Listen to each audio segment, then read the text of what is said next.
जय माता दी। काल सर्प दोष को लेके आज के समय में बहुत सारी भ्रांतियां हैं, मतभेद हैं।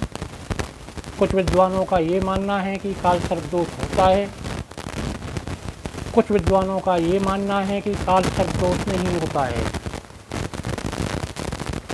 ज्योतिष से संबंधित सभी ग्रंथों में काल सर्प दोष नाम की चीज़ नहीं मिलती, लेकिन इसके प्रभाव जीवन पर जरूर पड़ते हैं।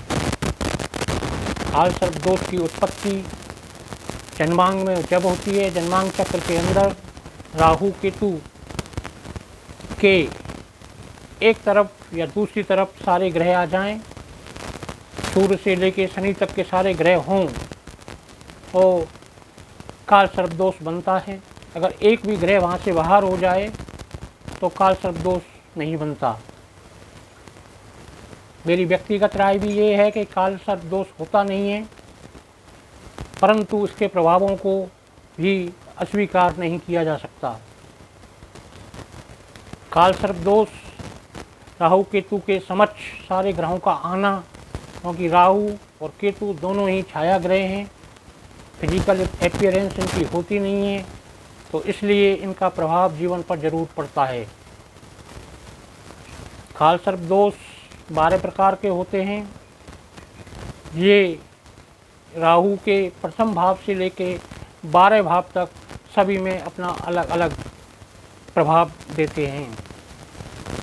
इसमें बहुत सारी जगह पर ये अच्छा परिणाम भी देते हैं।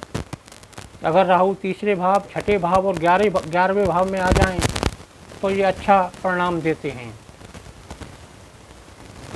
प्रथम भाव में राहु होने पर अनंत काल सर्प दोष बनता है, वहीं तीसरे भाव में हो तो वासुकी काल सर्प दोष बनता है, छठे भाव में महापद्म काल सर्प दोष बनता है, सप्तम भाव में तक्षक काल सर्प दोष बनता है। ऐसे ही ये 12 तरीके के दोष बनते हैं। इन दोषों का सबसे बड़ा जो लक्षण है वो ये होता है कि व्यक्ति को सदैव या ज़्यादातर समय में सर्प से संबंधित स्वप्न आते हैं, और वो स्वप्न डरावने भी होते हैं और अलग अलग तरीके से। अगर किसी व्यक्ति को ऐसा होता है तो स्वप्न में ज़्यादातर सर्प दिखाई देते हैं तो ये माना जा सकता है कि ये काल सर्प दोष का प्रभाव है।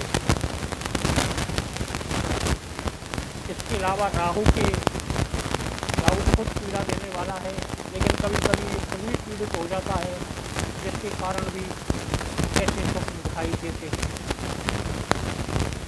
काल सर्प दोष का उपाय बताने से पूर्व एक संग तो बताना चाहता हूँ, क्योंकि संग से ही उस उपाय की उत्पत्ति हुई है। महाभारत काल में अर्जुन के पौत्र और अभिमन्यु के पुत्र राजा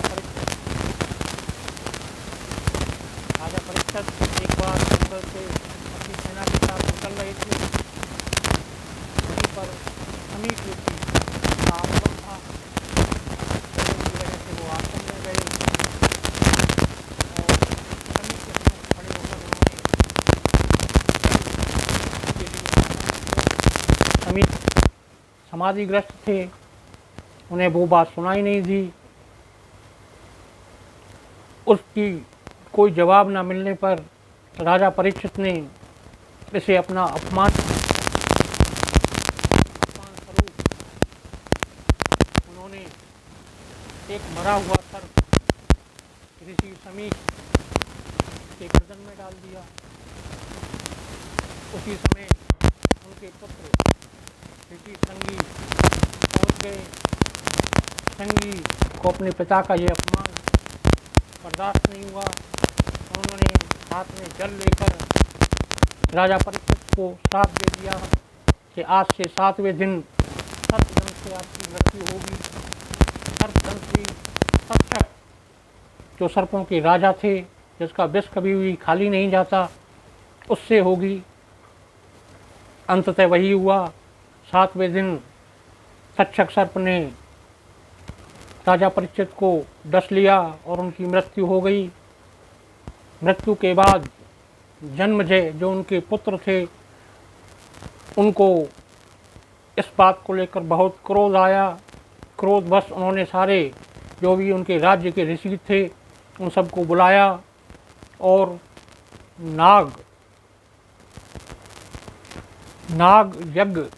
नागदाह यज्ञ का प्रारंभ किया।